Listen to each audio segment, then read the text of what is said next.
Et voilà mon chemin dans toute sa rectitude, suivez-le donc, et ne suivez pas les sentiers qui vous écartent de sa voie. Voilà ce qu'il vous enjoint, ainsi atteindrez-vous la piété. Ensuite il a dit, l'imama de la femme, c'est au milieu du rang. Ok?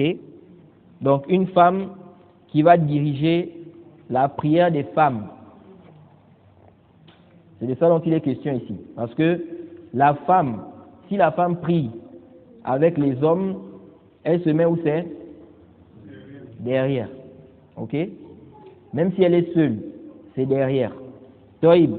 Maintenant ici là, lui il a dit quoi? Il a dit l'imamatul nisa. Donc le fait que la femme dirige, qu'elle soit imam. Ok? Le fait que la femme dirige. Il dit elle se met au milieu du rang. Donc ici là on parle de la femme qui dirige d'autres femmes. Ok?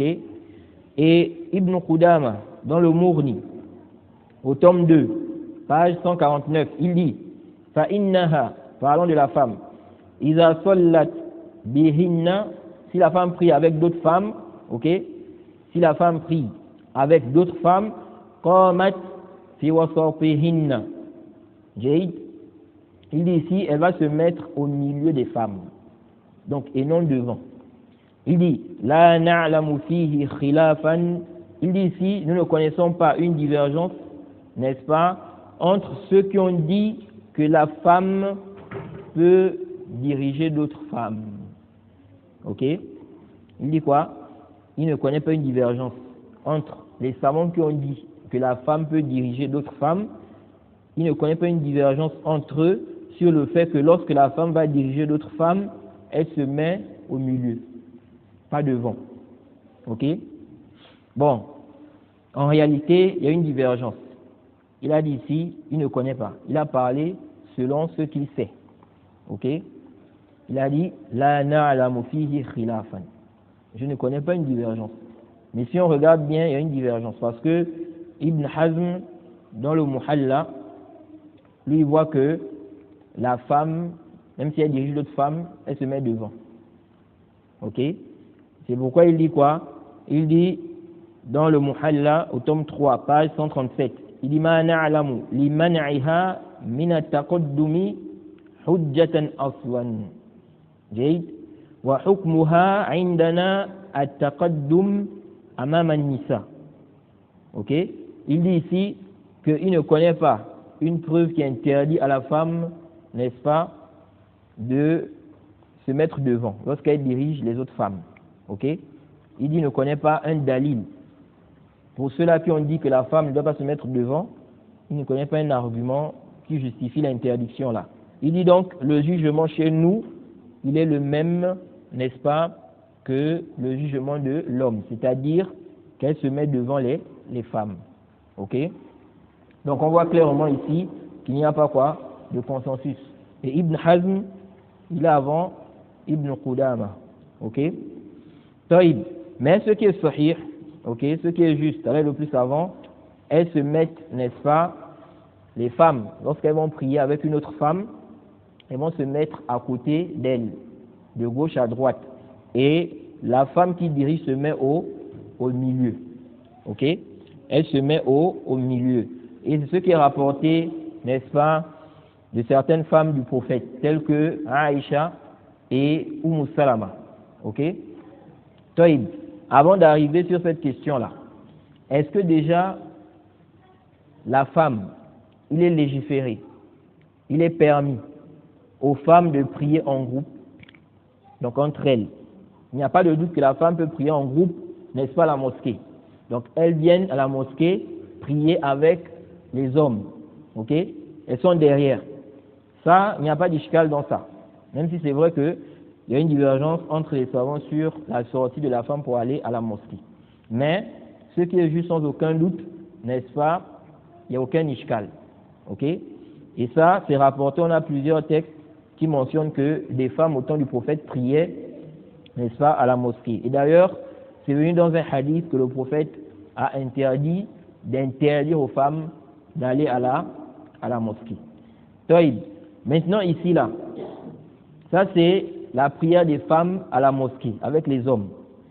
Mais entre elles, les femmes, est-ce que les femmes ont le droit de prier en groupe entre elles? Ok? Les savants ont divergé par rapport à cela. Ok? Certains gens de science ont dit c'est déconseillé, n'est-ce pas? C'est quoi?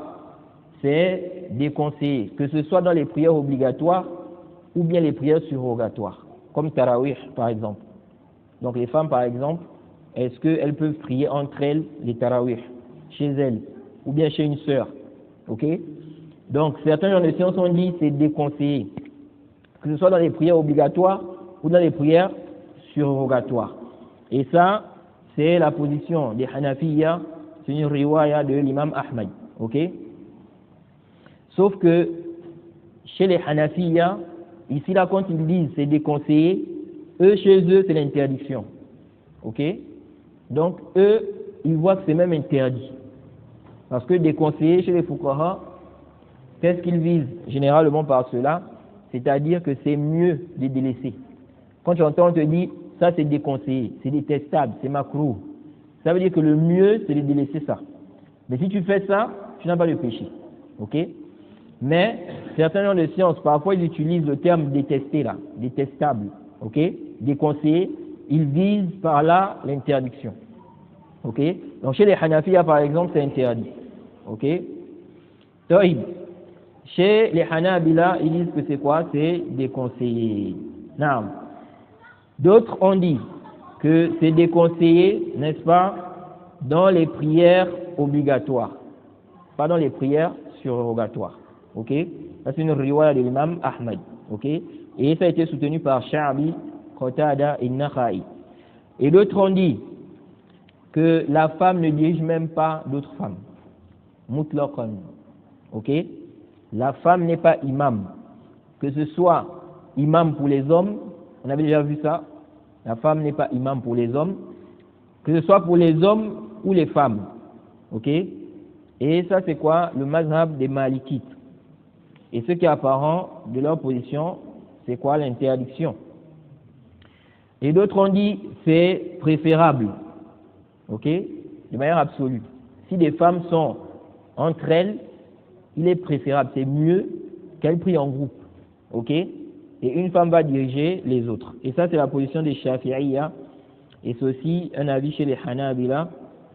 Et Ibn Qudama a mentionné que c'est la position de Aïcha, de Salama, de Ata, de Sawri, de Awza'i et bien d'autres. Taïb.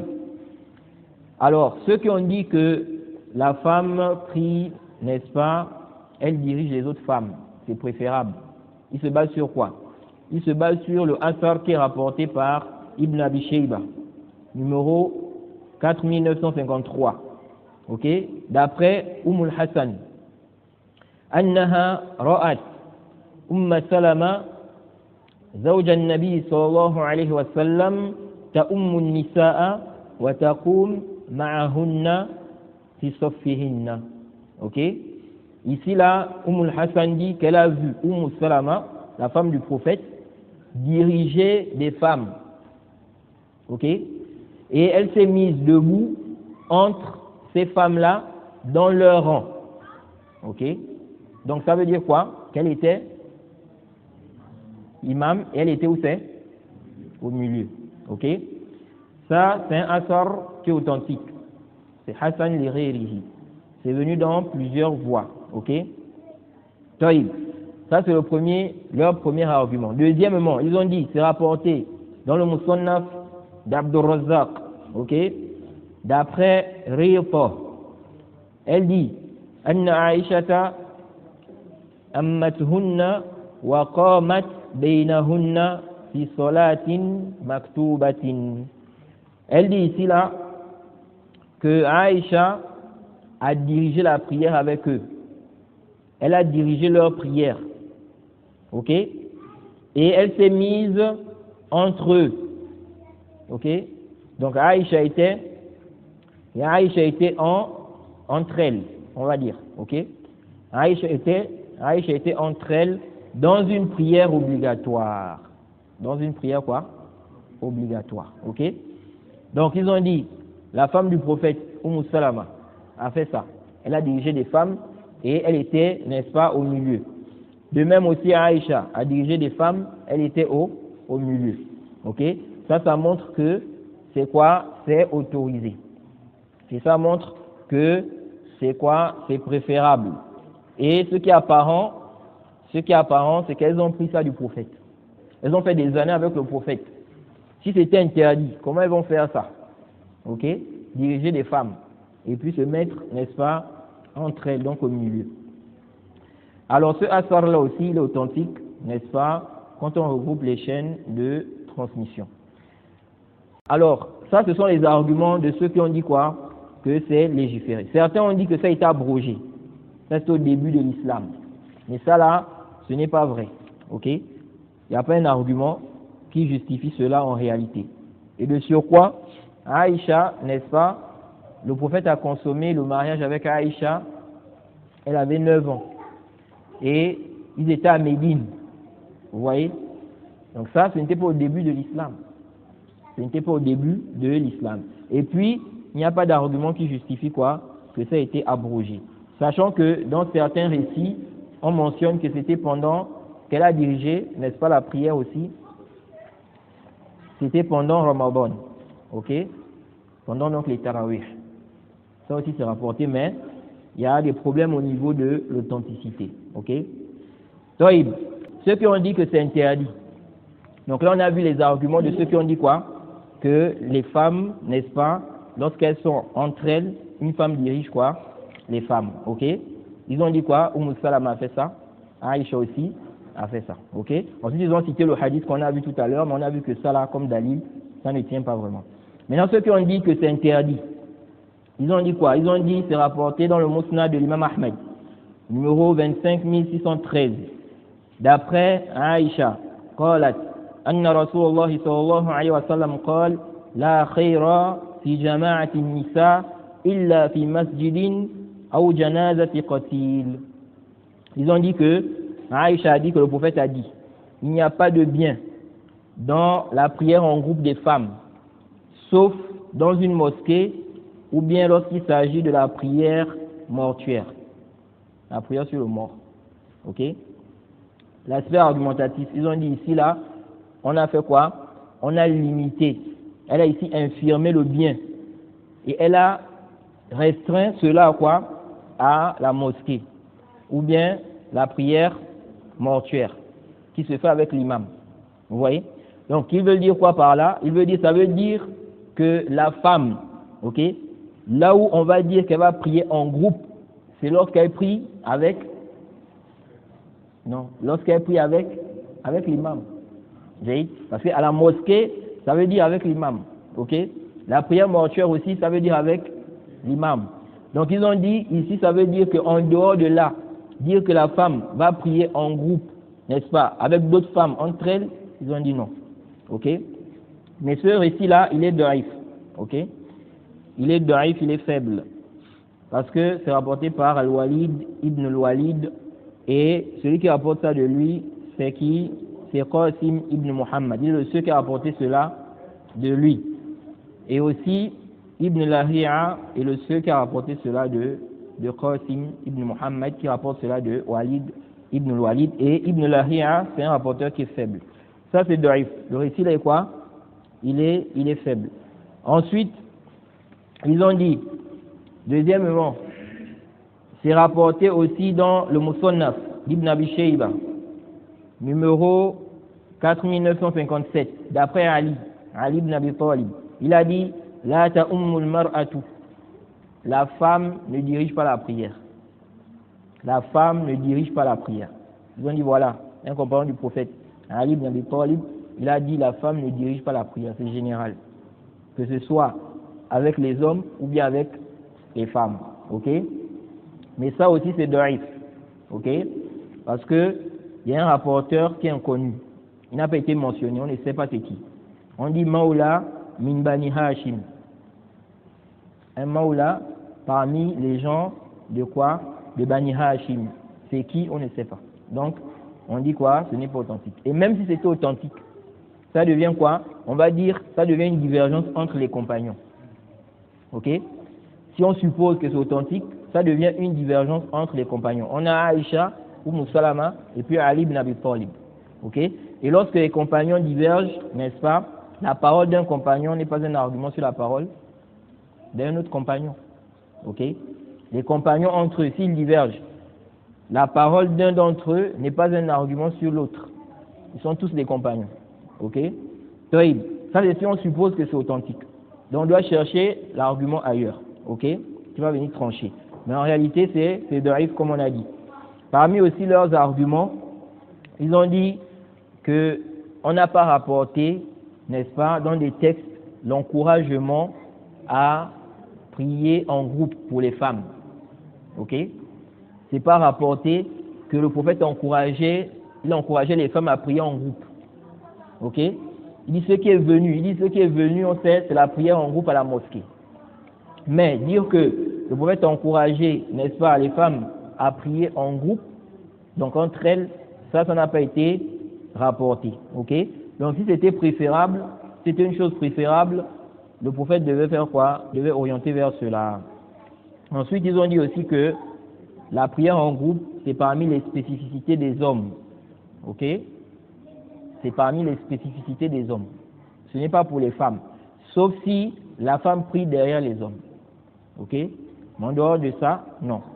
Mais on peut aussi dire que ce qui est rapporté de Salama, de Aïcha, on peut dire que ce qui est apparent, c'est qu'elles ont pris ça du prophète. Ok? Elles ont fait des années avec le prophète. Des années et des années. Si c'était interdit, comment elles vont diriger d'autres femmes? Ok? Ça là, c'est quoi? C'est discutable. Ok? De venir dire que parce que ça n'a pas été quoi? Rapporté, qu'on a encouragé les femmes à prier en groupe. Ensuite, on peut dire aussi, ça n'a pas été rapporté, n'est-ce pas? Parce que ce n'est pas une sunna mu'akkada. Une sunna fortement recommandée. Parce que dans l'islam, on a ce qui est sunna et on a ce qui est sunna fortement recommandé. Ok? Et donc, ce qui est sunna fortement recommandé, délaisser ça, il y a des savants qui ont dit ce que tu fais là, ou bien le fait de délaisser ça, tu es en train de faire ce qui est makruh, ce qui est détestable. Ok?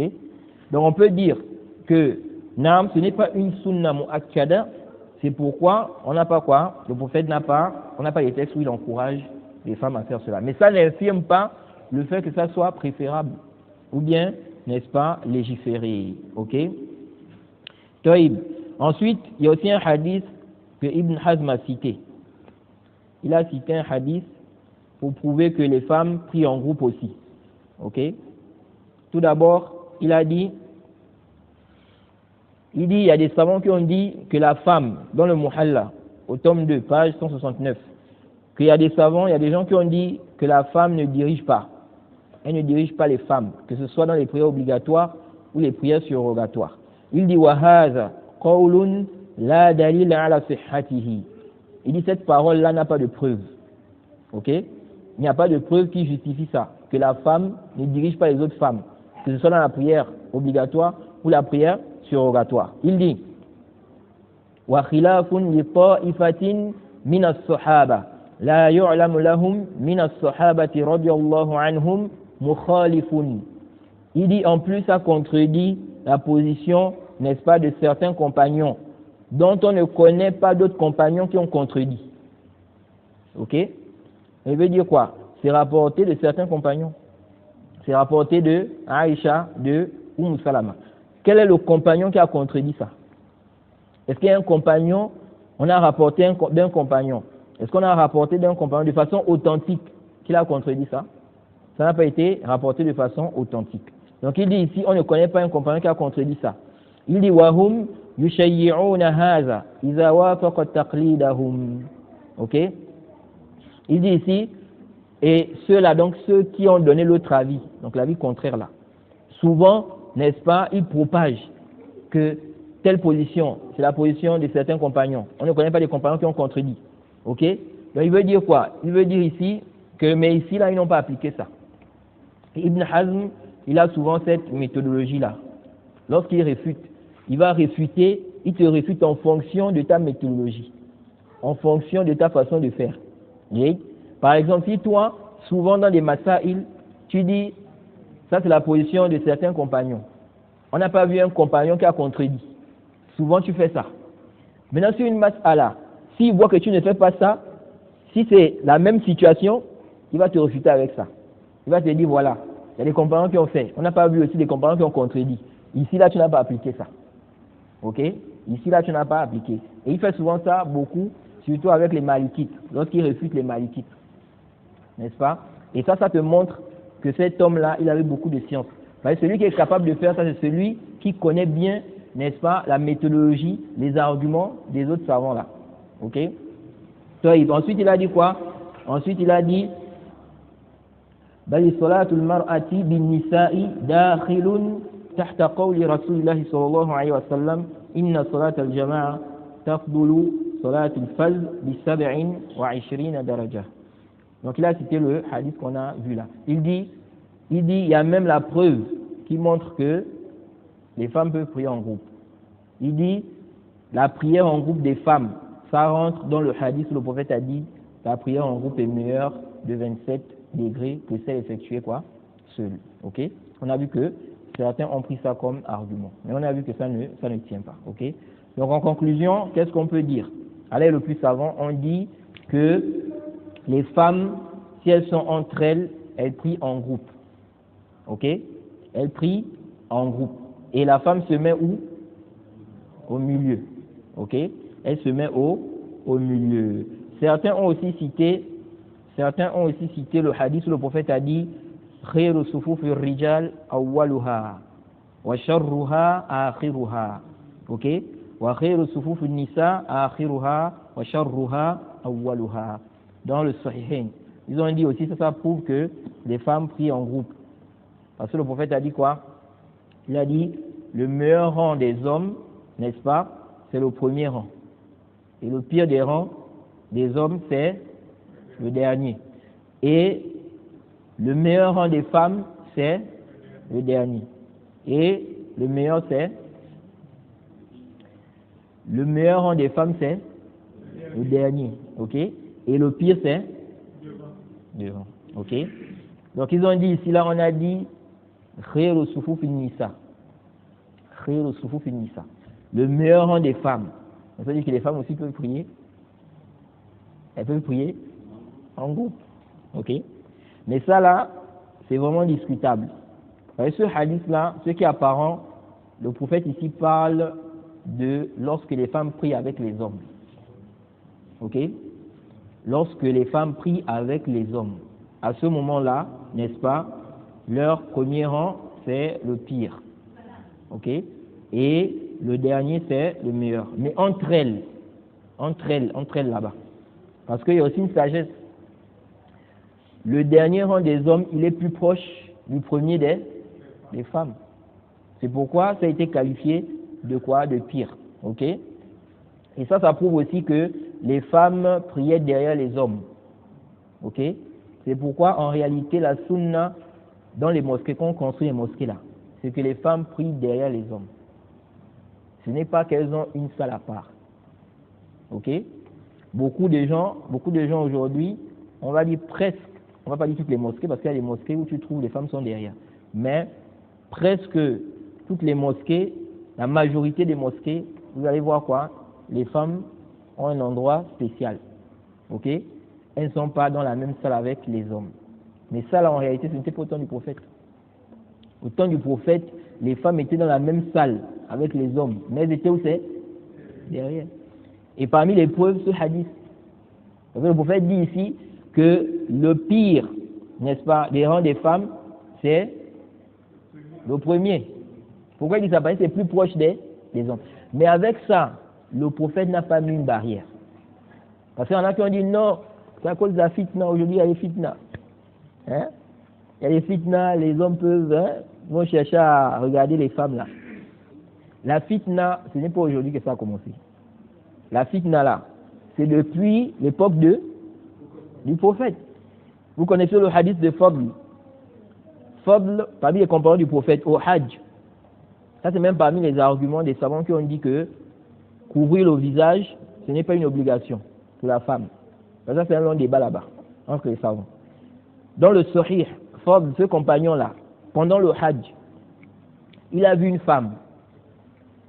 Et cette femme-là, il ne faisait que la regarder, tellement elle était belle. Ok? Il la regardait tellement elle était belle. Et le prophète a tourné son visage. Vous voyez? Il a encore regardé. Le prophète a tourné. Vous voyez? Ils ont dit, les savants ont dit, certains savants ont dit, ça montre qu'elle n'avait pas couvert quoi? Le visage. Mais si elle avait couvert le visage, comment il va voir sa beauté là? Vous voyez? Donc, ce hadith ça montre quoi? Ça montre que la fitna c'était aussi au temps du prophète. Mais on n'a pas un hadith où le prophète ordonne de faire quoi? De séparer entre les hommes et les femmes dans la mosquée.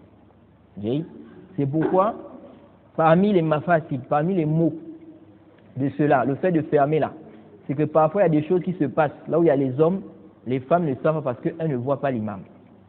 Ok? Elles sont perdues.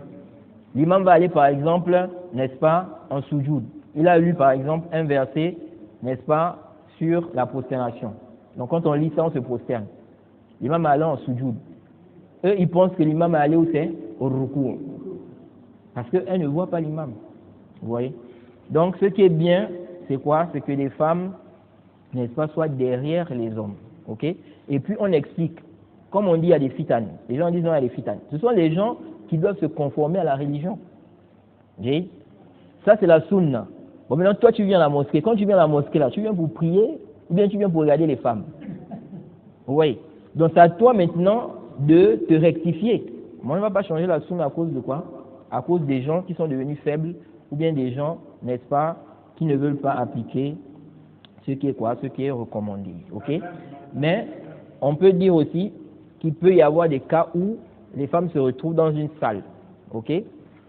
Il peut y avoir des cas où les femmes se retrouvent dans une salle par circonstance. Ok? Sinon, à la base, c'est pas ça. À la base, les femmes doivent être derrière les hommes. C'est pourquoi le Cheikh Al-Albani, il a insisté sur ça.